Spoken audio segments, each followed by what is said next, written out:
Hello and welcome back to our channel. Please hit the subscribe button if you haven't subscribed to our channel already.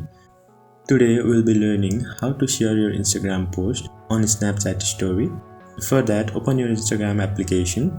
Then go to your profile by tapping on the profile picture on the bottom right corner. Open the post you want to share and then tap on the three dot on right side and tap on the link icon to copy the link. Now open Snapchat and click a photo.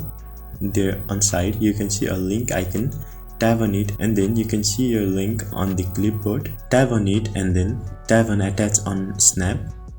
Now you can either share it to friends as Snap, or you can also share it on story by tapping on stories.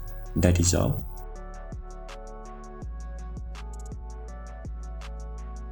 Thank you for watching the video till the end, and let us know if you face any problems on the comment section below.